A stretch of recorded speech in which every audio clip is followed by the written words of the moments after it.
fix and crease.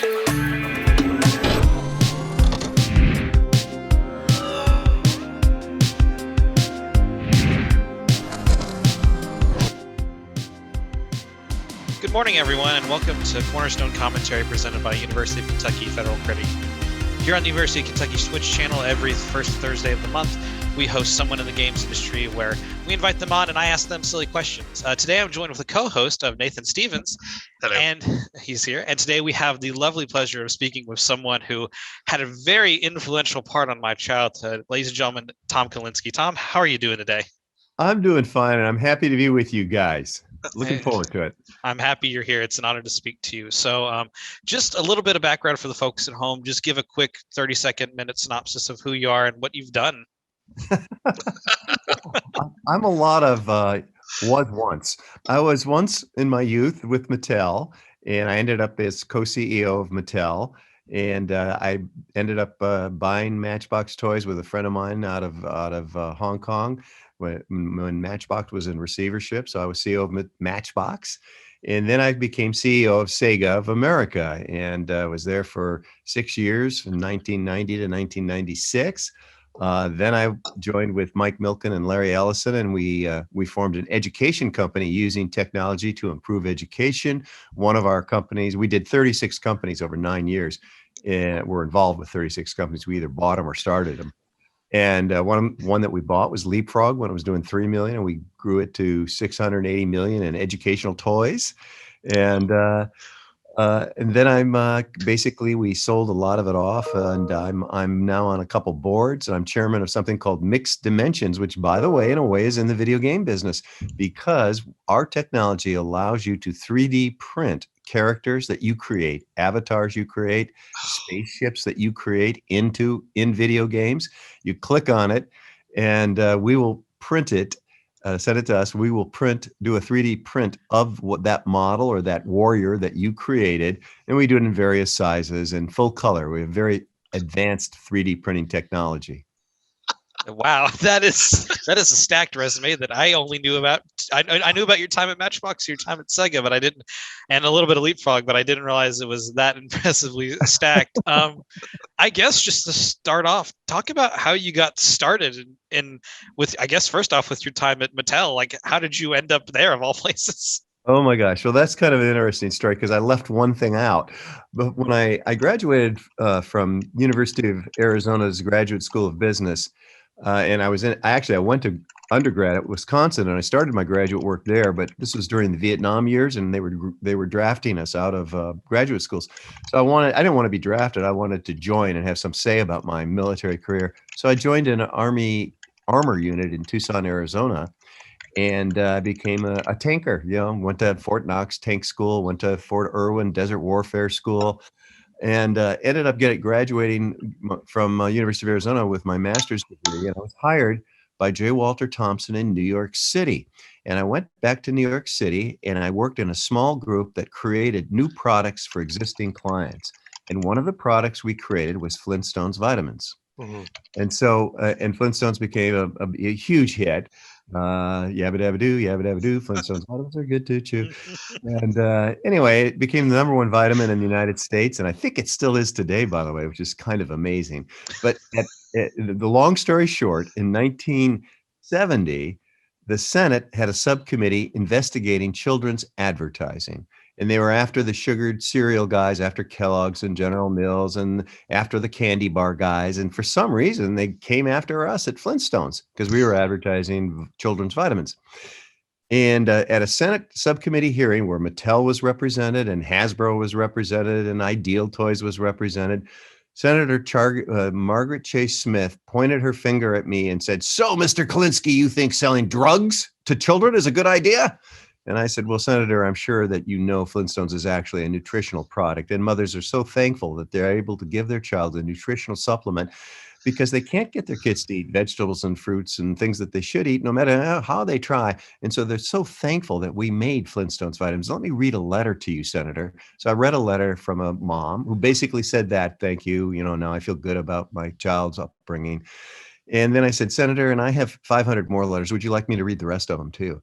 And the room cracked up in laughter. And behind me were the Mattel guys. that's how I met Mattel. And they asked me to come back to California.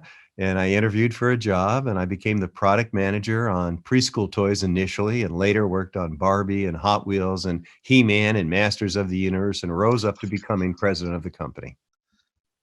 That's how I got to Mattel. I've I've heard of some very interesting stories on how you get jobs. I don't think I've ever heard of one where you were accused of selling people drugs to get you a job, let alone at one of the biggest toy companies in human history. That's incredible. Like that's amazing. I kind of want to get into your time at Mattel, if that's okay. Specifically, and this is a question I wrote totally geared towards myself.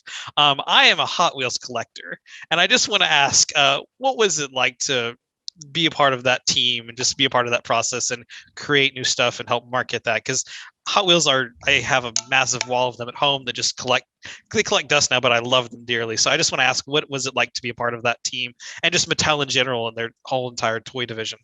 Well, I loved my time at Mattel. I was a great people. Ruth and Elliot Handler, the founders of the company, were very friends, became friends of mine, and really helped my career and helped me understand the value of play. And when I joined, I started on preschool, and then I worked on Barbie.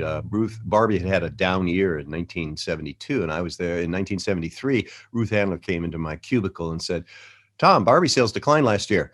My sales force says it's over for Barbie. The retailers say, forget Barbie. The Wall Street analysts say, go on to something else. What do you think about that?" And I said, "Ruth, that's the stupidest thing I ever heard. Barbie will be around long after you and I are gone." And she said, "That's what I wanted to hear. I'm going to talk to Ray about getting you on the Barbie business." Since Ray was the president of the company at the time. And so they did. And I went on the Barbie business when it was 42 million, and I helped grow it to 550 million. And then I hired a gal named Jill Barad, who grew it to almost 2 billion. So that was a wonderful experience. And Hot Wheels was a sort of similar in a way. It had had a down year. And I went on, I had a team, obviously. It's not just me. I had a team on the business. And we figured out that, collecting was one thing, but speed is another thing. So we had to go after both the collectors and the kids who wanted speed. So we did a lot of accessories that emphasized the speed of Hot Wheels cars. Actually, kind of funny versus Matchbox cars. And we did this garage that folded up into a case, and you could hold a lot of Hot Wheels cars in that case. And so that was really another trick. It was sort of a hardware software situation. You bought this garage that folded into a case, and now you had to fill it with Hot Wheels cars. So the team was just a terrific team. We ended up building the business to where we were selling about 100 million cars a year. And we did promotions with McDonald's and Shell gas stations and all kinds of promotional activity as well. So it was a wonderful experience, a great team. I still am close to a number of the guys who worked on the business with me back then, and talk to them, not every day, but a couple times a year for sure. I'm sure General Motors, Chrysler, and Ford would kill to sell 100 million cars today in today's market. So that's Yeah, amazing. I like to tell people that I sold more cars than GM, Ford, Toyota, and Nissan combined, and I sold more dresses than anybody else in the world too. No, they happened to be for an 11.5-inch big doll, and the cars were 1/72nd scale. But nevertheless, I've sold more cars than anybody alive, I think. That's a good claim to fame. I also want to say I somehow through a yard sale or a flea market was able to get that folding garage. So I had that too as a kid. So I respect you for creating that. That's amazing that you were able to take those franchises and essentially save them, because it sounds like they were on death's doorstep in a way. So that's incredible. I want to ask also, so we'll talk about your time at Sega a little bit later, but I want to ask, during the 70s and 80s, what was the video game phenomenon like? Because that's when they were starting to grow and become popular and gain some traction. You saw the first generations of stuff. What was it like in the toy industry, and how did the toy industry really respond to that? Yeah, it's a great question because it actually hurt the toy industry, or at least the toy industry guys thought it did. I was never quite convinced of that, but because so much money was going into video games, a lot of the toy makers thought it was taking money away from traditional play in the toy industry. And remember, at Mattel, we did the handheld electronic games, racing game and football game, and I think a tank game.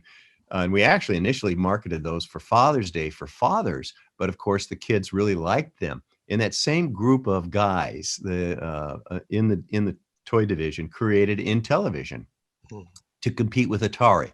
Atari was the king of the hill. Obviously, Atari had a huge business, and so we created, or they created, Intellivision, and we were marketing Intellivision. And the board of directors of Mattel decided that this should be a separate company because the video game business was growing so rapidly. And so they kind of annoyed me. They took it away from my group and they moved it down the street in Hawthorne, California, and it became its own division, Mattel Electronics, and its own staff. And they built it to about 350 million in revenue, but then everything crashed. Remember in the early 80s, Atari crashed, and then Intellivision crashed, and it really was a disaster for Mattel because it annoyed our bankers. You remember Mattel in those days was a conglomerate. We owned Ringling Brothers, Barnum and Bailey Circus. We owned Western Publishing. We owned Monogram Models, Metaframe, Pet Supply Company, Turco Steel, Optagon Oregon, and a few other things. And I was running the toy division. Well, unfortunately, Intellivision crashed, and a number of those other divisions also crashed. And the banks would not lend us working capital any longer. And in the toy business, you have to have working capital to do your R&D and your tooling of new products. And you don't get paid for anything until the very end of the year after Christmas. So we were really in tough shape, and we needed to have working capital. And we ended up having to go to Drexel Burnham and get so-called subordinated debenture debt, junk bonds, as commonly referred to, in order to survive. And during that process, I became the CEO of the company because my division, the toy division, was doing fine. But so anyway, that's I had kind of a bad feeling about video games, frankly, back in those days because of that experience. Yeah, no, I mean, yeah, it's fair. Completely understandable.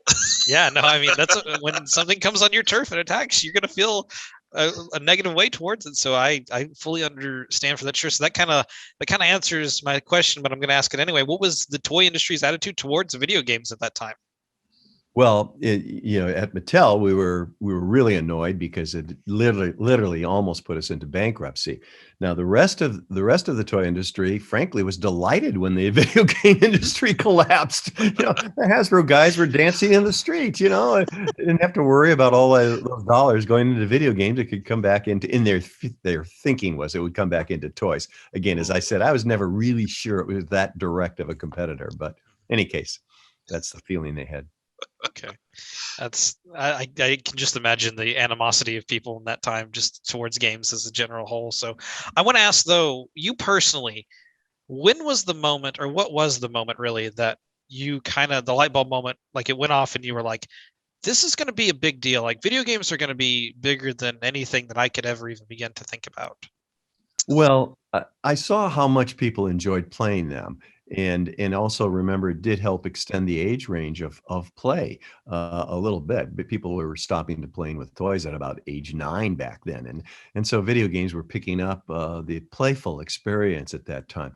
So I knew that there was going to be a video game business.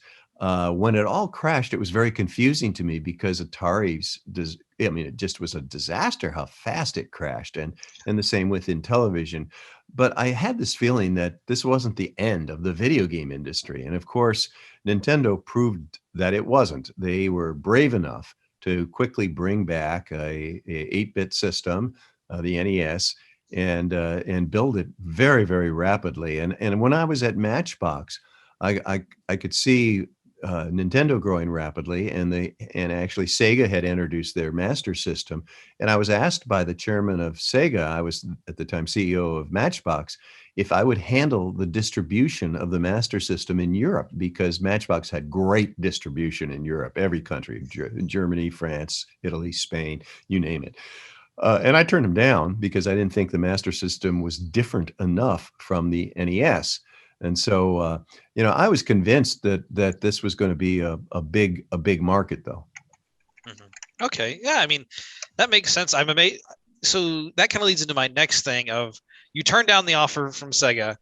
So how did you end up at Sega then at the end of the day? Like how did if you I feel like normally if I were to go into a job and get offered that and turn it down, I don't feel like they would be willing to offer me one back, but how did you end up back there? Well, Hayao Nakayama, the chairman, was very persistent. And I actually, my partner, David Ye, and I, we ended up selling Matchbox. We turned everything around. We made it profitable again. We took it public on the New York Stock Exchange. And we were traveling, both of us were traveling to do this. We were traveling to all these different countries constantly. I think I traveled 220 days a year in 1988 and 89 as well.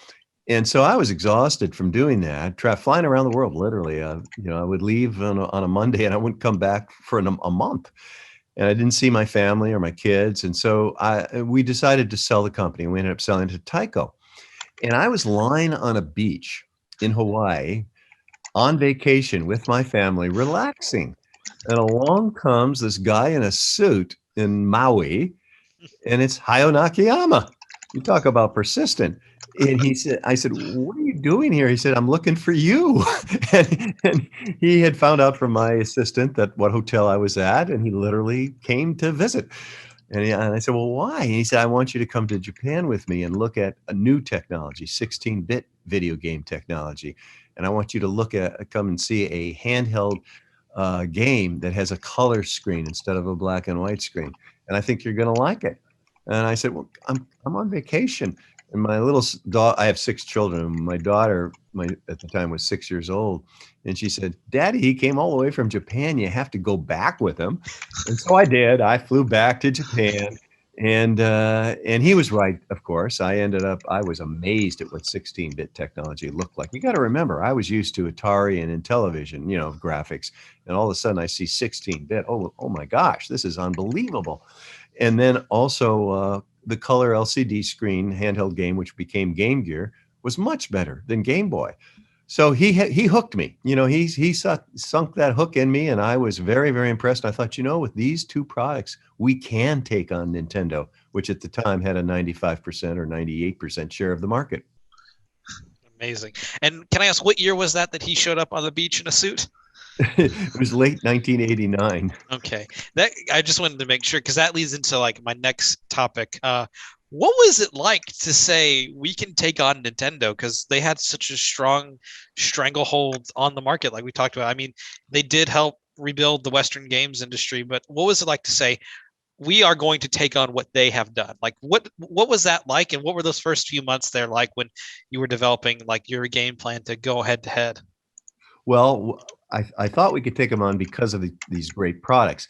But then when I got to the Sega of America offices and I saw how depressed everybody was that they had been failing actually taking on Nintendo, I thought maybe I had made a mistake. I knew a number of the guys. I knew Mike Katz, he'd worked for me at Mattel, and I knew Paul Rio, he'd worked with me at Mattel.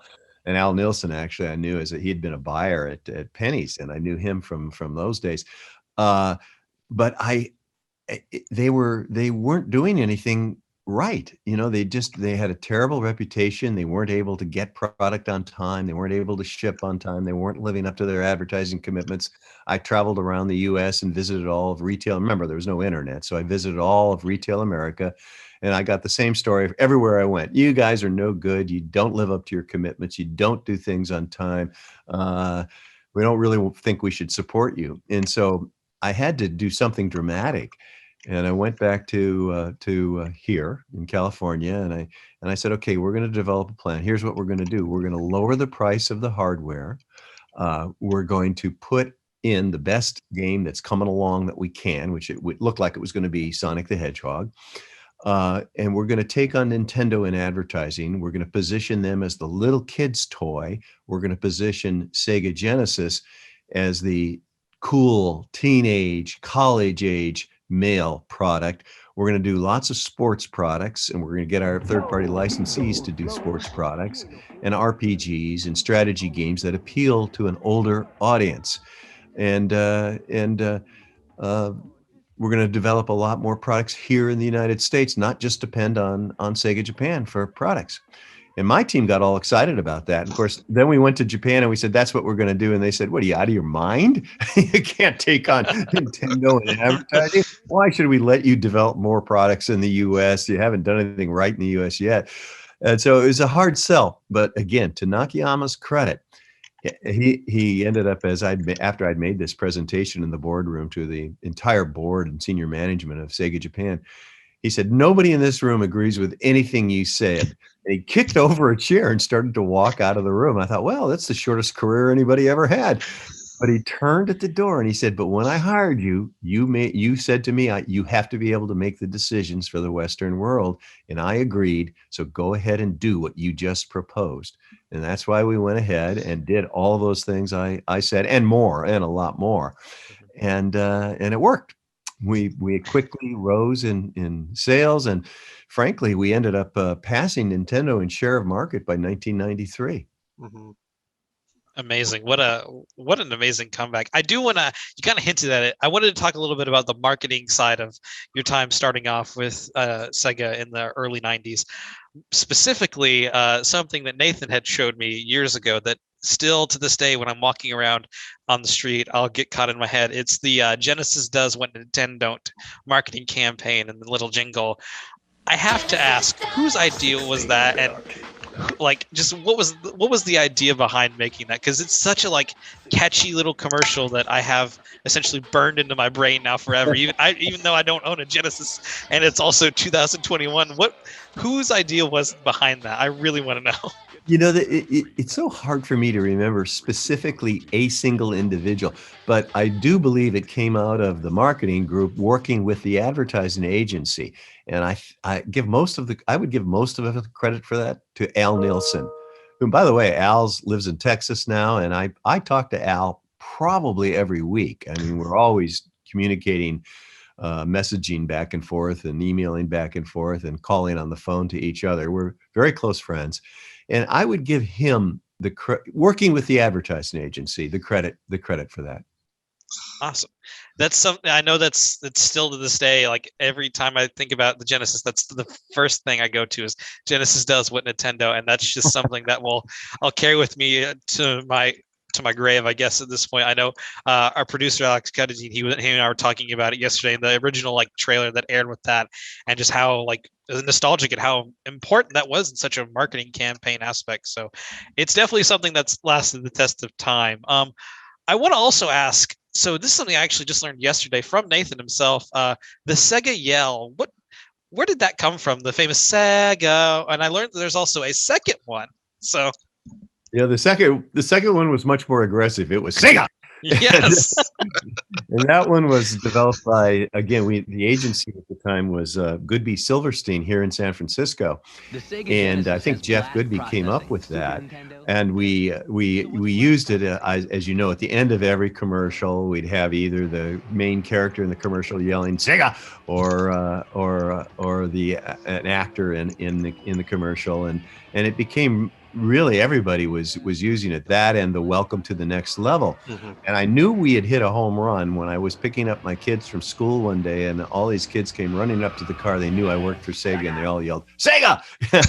so even though we were targeting teenagers and college agers, obviously little brother and little sister also wanted to emulate the older brother or older sister, and so they were yelling the Sega scream as well. That's my wife still, like, every time she sees a Sega logo come up when my kids are playing Sonic the Hedgehog, she's like, Sega! And I was like, that is stuck. She didn't even own a Genesis when she was growing up. It's like, yeah, that's something my sister and I, we've talked about before, because one of our first ever really experiences with video games in general was our aunt down the road from us had a Genesis, and we would play the original Sonic. So obviously the first thing when you booted up the game was the classic Sega splash screen with Sega. And that's something still to this day that we just have as a part of our, like, that's a key to our childhood that comes unlocked every now and then. So it was an amazing marketing strategy. And it's something that still to this day sticks with me. So I want to kind of take a turn and talk, though, a little bit about Leapfrog. This is something that I kind of didn't know about at first from something you created. Kind of just give the origin story on how you created Leapfrog, because it's something that I feel like a lot of people don't know about, including myself, really. Well, I didn't create it. A guy named Mike Wood did. And Mike Wood was, interestingly, he was a lawyer here in San Francisco. And he had a son who was having a difficult time learning to read. And Mike, being a clever guy, invented what was known then as the phonics desk. And the phonics desk, imagine a plastic desk with the alphabet letters, plastic letters, A, B, C, D, across the top. You could pick up the letters and put them on another space where you put a cardboard card, and the cardboard would have a cutout for a word, cat. And you take the C and you place it on when you press the C when it was in its original spot on the top of the desk, it would say C, C. When you took it and put it over the cutout for C on cat, it would go ka, ka. And so you were learning the phonic sound that letters made, ka, ah, ta, cat. And then the machine would say, cat, you spelled cat. So this was his first invention. And it was quite an important invention. And he came to me, I was at the time a CEO of Sega. I knew his brother-in-law. And he came to me and said, "What I want to introduce this as I want to build a toy company." And I said, "Well, Mike, that's a great invention, but you need more than one product." And so he then went out and he invented two more products that again used phonics to help teach reading skills. By the way, a lot of the technology was invented by Livermore Labs, but the content, the curriculum was developed by a professor at Stanford University here, a guy named Robert Calfee. So everything was educationally correct. And when he had the three products, I had by then left Sega and I was now with Knowledge Universe. And we were looking for education companies. Oh, and one other thing. Remember at Sega, you probably weren't aware of, we did a product called Pico, the child's first computer. Yes. And it connected to a television, and it was involved in teaching reading skills. And I was really impressed with how technology could help kids learn to read and learn other things. And so Leapfrog was the second company we bought. Mike was by now doing, and I had introduced him to the buyers at Toys R Us, and they loved the product. They were doing about $3 million in revenue. And I said, "Mike, that's great. But remember how I told you not to go after Walmart and Target because you didn't have enough business yet? Well, we're now going to go after Walmart and Target." And we built the business very rapidly. We did lots of educational products, initially mainly in the reading area. We developed something called the Leap Pad, which again had technology where you could take a pen that was attached to the plastic platform, and you could put a book on top of the plastic platform and touch the word, and it would say the word, or if you scrolled across it, it would phonetically decode it, and it would give you a little definition of the word, and had a few games involved with the stories and what have you. Anyway, we built the business to being about $680 million in revenue. I think in 1996 or 7, we had the number one selling toy in the industry, an educational toy, outsold Barbie, outsold Star Wars. It was an amazing feat in the industry because people didn't believe that education could really sell. And we basically proved them wrong, and we built a very important business. We dealt with reading and math and a little bit of science, a little bit of music, a little bit of geography. And it was a wonderful experience, a wonderful company. Again, I'm so fortunate. The people that we worked with were just fantastic. I mean, I really enjoyed working with the professors at Stanford, and we had a number of educators in-house too, obviously. In fact, I think at one point we had something like 13 PhDs inside the company. I didn't know they got out of academics. As someone who's looking to go for his first one, that's impressive already, let alone 13 in a room. Oh man, that's something that I kind of hold near and dear to my heart, because I got to see Leapfrog be used in my community a lot, and that like just seeing like the influence that it did have. It was always something that I was like, this is actually a great concept, and it kind of was an entry level for a lot of people into video games in that. So I credit you for helping with that project, because it's helped immensely to not only me but to relatives and probably millions around the That's world. great to hear. And by the way, I brought a number of Sega people over to Leapfrog to make the curriculum more fun and interesting. At one point, I had even the famous Joe Miller, who had run R&D for Sega, helping us do it. I had Madeline Canepa Schroeder, who had helped develop Sonic the Hedgehog, working on making curriculum fun and interesting. Paul Rio running operations. He had run it for me at Sega. So I had a good part of the Sega team at Leapfrog helping to build the company. Oh, Wow. good leadership. Yeah, So, no, for sure. You talking about Leapfrog, the folks in the chat are all having flashbacks now of their childhood. That's Leonard Bugman says LeapPad was something that helped him instill an early love of reading. So Oh, that's wonderful to hear. Yeah. It's good products. That's good. That's great to hear. I kind of want to ask too about your time at Sega ending, kind of just what kind of led you away from them in a way, if that's okay. Sure.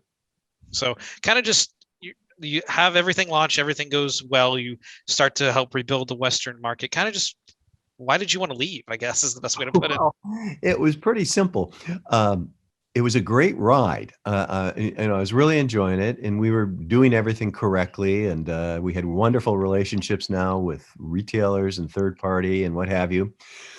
And I remember we had helped develop our own rating system. We'd helped develop the rating system for the industry. We helped establish the industry association and start the E3 show. So we had done a lot of things that really helped not just Sega, but helped the entire industry. And of course, extending the age range up and getting older people playing games was an important step as well. But what happened was on the development of what became Saturn, my head of R&D, Joe Miller, who was a brilliant, brilliant guy, he said, Tom, this isn't enough of a difference from 16-bit. We need to do better than this. And so I wasn't happy about the Saturn development, and I was being forced to introduce it earlier than I wanted to. Initially, I was going to introduce it. We were supposed to introduce it in September of that year, and that was too early. And in my opinion, I didn't think we'd have enough software developed, enough good software developed. And then all of a sudden, Nakayama said, "You got to develop it. You got to introduce it in June." Well, I was just, how could I do this? Well, first of all, we wouldn't have enough hardware to provide it to every retailer in America. And we certainly weren't going to have enough software or good software. And so I was forced to do something that I didn't want to do. And that was sort of the straw that broke the camel's back, if you will. I mean, I just didn't like being forced to do things that I knew were incorrect. And so that's why I decided to leave the company. Wow, that's eerily similar to what we're currently experiencing in 2021 with the games industry, with the new launch of the current consoles and there not being enough supply for the demand. So that's a little bit eerie. That also, we had someone ask in chat, a cold one asked your opinion on the Saturn and its rollout. So that kind of helped answer that a little bit. So yeah, well, the rollout was a disaster. I mean, if you couldn't supply, I had these great relationships with retailers across America, with the presidents of retail chains, KB and Babbage's and Software, et cetera. And all of a sudden I couldn't supply them. And they were, but I could supply other people, and they were furious with me. I mean, it really, first of all, it hurt my reputation, and I knew it was incorrect. I mean, it wasn't the right way to do things. Yeah, no, I mean, you're not wrong at all there. Obviously, we now see how that turned out to be at the end of the day. We'll take a few more audience questions. Nathan, if you want to take those on, you're more than welcome to. Oh, sure. Leonard asks, how does a toys versus video games conversation go today? Like, who is winning? Well, first of all, I am not current on either industry, either the toy or the video game industry. I'm spending a lot of time still on education boards and 3D printing. Obviously, I'm very involved in. So I really have a hard time answering that question. But I got to tell you, I am so happy to see the industry grow the way it has, and of course to see things like Twitch TV and see the esports growth and older people playing video games continuing to play, because I think it's really important to keep playing. And when I left the industry, the whole industry was maybe $7.5 billion, and today the whole industry is $150-ish billion, twice the size of the movie and music industries combined. So obviously this form of entertainment is here to stay and people love it. And so that makes me, I'm very happy about all of that, and I love to see it. And I think the toy industry probably still is a little bit envious of the video game industry. Probably feels a little bit like, gee, if we didn't have a video game industry, maybe our toy industry would be bigger. But as I said earlier, I don't really believe that because I see how older people are playing video games. And I think Sony the other day said their average age of a player is 31. That means there's a lot of 40 and 50-year-olds playing it as well as teenagers, obviously, to get an average of that age. When I left the industry, it was 18. And I thought that was something that we'd gotten the average age up to 18. Anyway, I'm not sure I answered your question, but I'm really happy to see the industry grow the way it has. Very cool. That is. I thought that was a good answer. Yeah. And I'm proud to say that I was part of both demographics during those times. So, Tebow fan. See, I don't know if we should ever answer something from a Florida fan. What was the role of child development or child psychology experts and toy development while you were at Mattel, or if there was? Yeah, that's a good question, and obviously there was and is still. Mattel has a number of child development experts on staff. They have educational experts on staff too. Actually, the one of the PhDs that I talked about at Leapfrog had gone over to Mattel recently and become their PhD of educational products at Mattel. So those people are on staff and they are important to Mattel. And I believe the same is true with Hasbro and some of the other major toy companies, Spin Master and what have you. Obviously, the toy developers, the inventors on staff, seek out the opinions of the educational experts and child development experts on as they're inventing things. What can we do to make this better? What can we do to make this more educational? That sort of thing. Those conversations go on constantly. That's cool. Thank you. Nice. That's all right. So Ben, I'm gonna get more questions from the crowd. Okay, no, that's fine. So we had a good question, and I'm gonna call him out because he's our producer right now. Alex Cuttadine in chat, and who's currently in the back room behind Nathan, asked a great question of, how much did you work with He-Man? Because that's his favorite toy. Well, it's my favorite toy too. And obviously, He-Man was sculpted after my physique. You can tell that, I'm sure. I'm joking. So I was very involved in the process, and I'll tell you the whole story. So at Mattel at the time, we'd built the Barbie business, we'd built the Hot Wheels business, we had a large doll business, a small doll business, but we didn't have a male action figure. We had something called Big Jim. I don't know if you remember Big Jim. Big Jim wasn't a very big brand, and so we were desperate to have a male action line. And we started with our preliminary design group and said, "Come on, guys, come up with some ideas for male action." And we also started researching all different things. And we researched. First, let me say the internal group developed He-Man and Skeletor and their cast of both good guy characters and bad guy characters, right? And they developed the Castle Grayskull. And when we put this into research against Star Wars, against Marvel characters, against DC characters, against every other theme you can think of, He-Man kept winning. And it was kind of surprising to us because it was such a strange looking thing, this big muscular guy. And they developed a great storyline. Remember, stories are really important.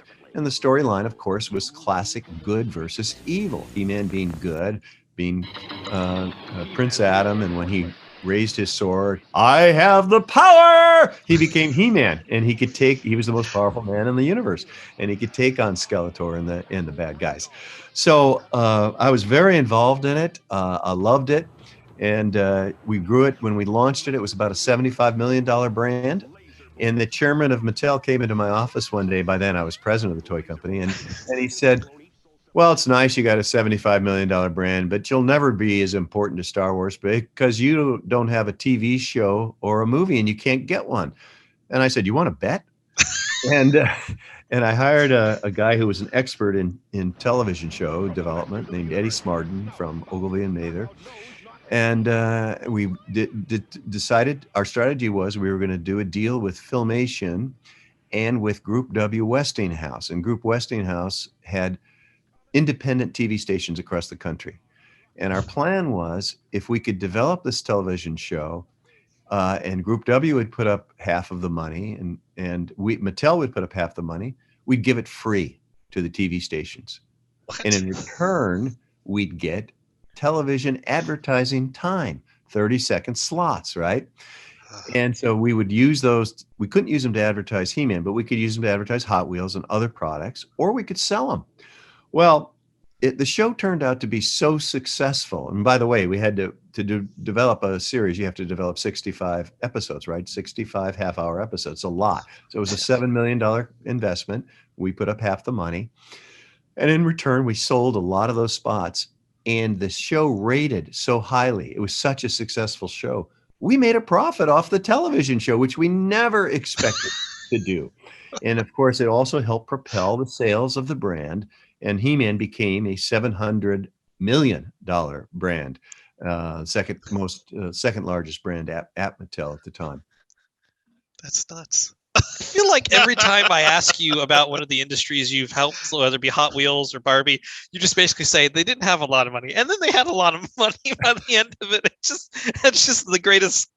The fact that you did that with He-Man is amazing. So, I do want to ask. We got another question in chat from Zach. They would love to hear your thoughts on today's industry, the games industry that is, specifically Nintendo. How much did the '90s Sega influence what comes of Nintendo in the years since?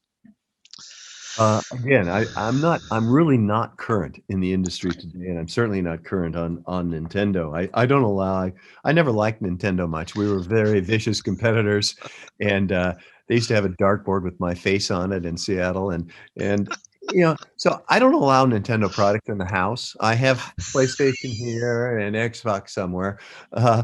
So I can't really comment on today's Nintendo. It wouldn't be fair for me to do that. Do you think they ever reached in the '90s the cool factor that Sega had? No, they never were as cool as we were, and they would try, but they just couldn't. They couldn't become as cool as we were. We had the teenage and college age audience pretty much wrapped up back in the 90s. So related to that, the ESRB, like the Joseph Lieberman Senate committee that brought Sega and Nintendo to task, and how did that work out for Sega essentially? So yeah, it's a great story. We had developed the rating system for Sega, but of course Nintendo refused to use the rating system and said they didn't need it because they weren't going to do those nasty kinds of products that Sega would do. Mortal Kombat with real blood. The more aggressive fighting games. They wouldn't do that. So when Lieberman and Cole decided to have the Senate subcommittee hearing on it, I had met both of them and tried to explain to them that we weren't a kid's business. We were really a teenage and adult business, and we were really like the movie industry. You had to have G-rated product, you had to have PG product, and you had to have R-rated product. Well, they didn't understand that analogy apparently. So they had these hearings, and then the question was, who do we send? Should I go? And we talked about it internally, and we decided that the best guy for Sega to send was Bill White, because he had worked for Howard Lincoln at Nintendo, and this would really irritate Howard. Frankly, was our thinking on it, and it did work. So Bill goes to the hearings, and the senators are chastising Sega for doing these violent games. And Howard is saying, he's pontificating, saying, well, we would never do anything like that. We're G-rated completely company. We would never do those things. And Bill White pulls out this gun that was part of an accessory to Nintendo that was used in one of their hunting games. And then Bill was saying, well, what's this rifle for then if you're such a clean company? And of course, Lieberman and Cole said, well, that's kind of interesting. Maybe you guys aren't as lily white as we thought you were. And so it worked out pretty well for us, actually. I mean, they obviously did chastise us, but the people watching all loved the fact that we did Mortal Kombat the original way it was intended to do. Our older audience ate that up. And Nintendo had the green gore version, right? Yes. And no blood. Green gore came out of you when you cut an enemy. and people didn't like that. And we outsold Nintendo's Mortal Kombat 10-1.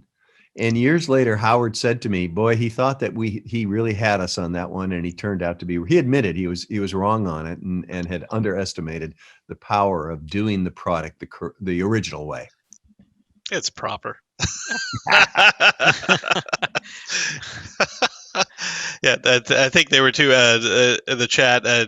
It was Zapper and it was the Super Scope. Those were the two Nintendo products. That's I forgot no, that's okay. That's I forgot the Super Scope exists. So that's.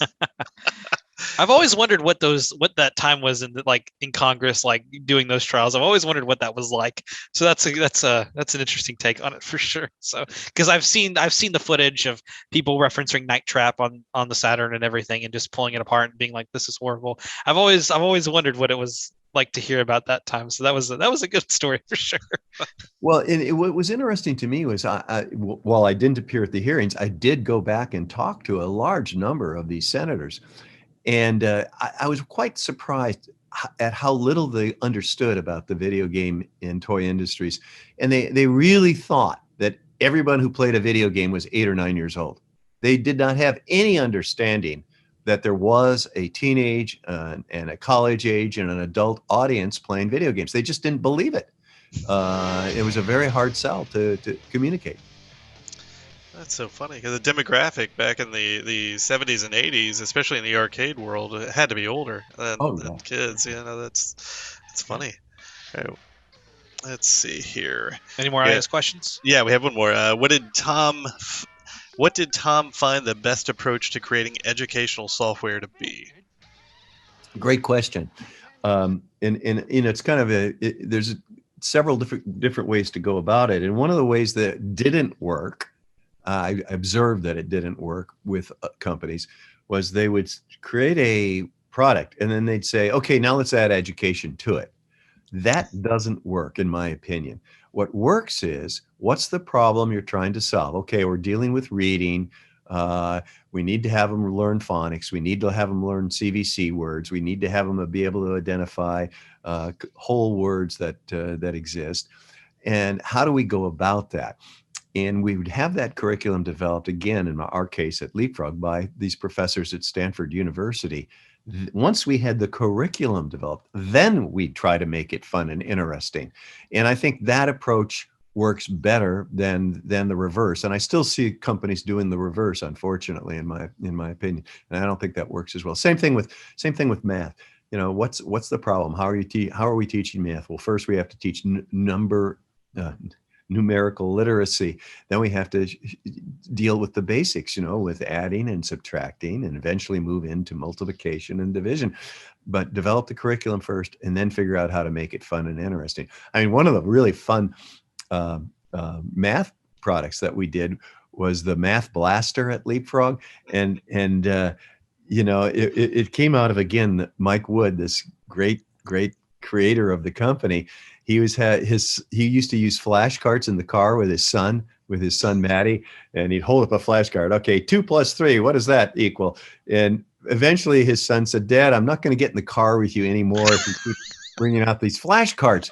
And so Mike developed the Math Blaster, where you would turn the thing and it would start saying 2 + 3 is 4. No, you wouldn't do it. 2 + 3 is 5. And you hit it. And they would say, "Yes, that's correct."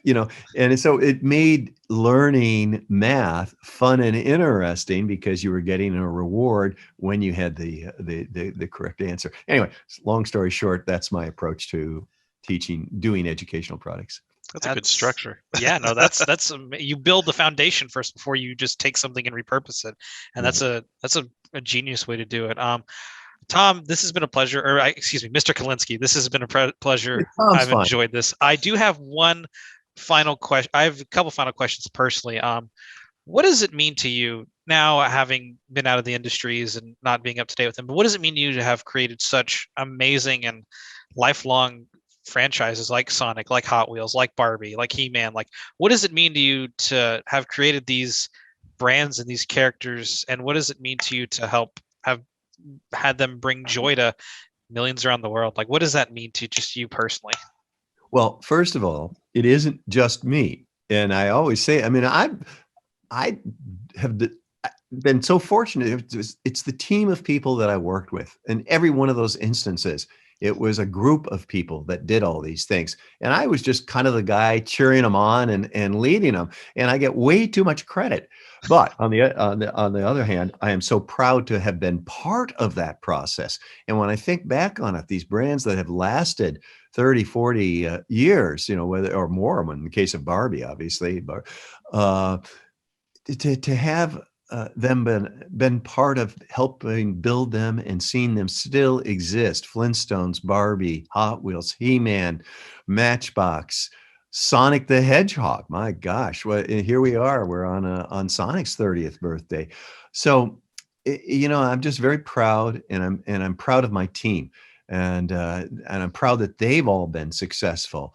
And they've been part of building legacies that people have enjoyed for years and years and years. That's awesome. That's incredible. You've had a lifelong influence on thousands, including myself, and I'm sure millions more. And it's incredible to hear your stories and what you have to say. I will ask, do you have any final thoughts or parting thoughts to the audience themselves? Sure. Keep playing. Seriously, play is really important. Play is what makes us human. Play is how we learn. I mean, for children, play, what did Maria Montessori said, play is child's work. Well, it's more than that. Play really is how we develop and how we learn and how we become social and all of these things. So I think play is really, really important, and I encourage everyone to keep playing. Best advice. That's awesome. That's great advice. Mr. Kalinske, this has been a pleasure. Thank you so much for your time. Thank you. Thank you. Thanks for wanting to talk to me. I appreciate it. You're welcome. And thank you to everyone who's tuned in. We hope you have a lovely rest of your day. Yes, Bye-bye.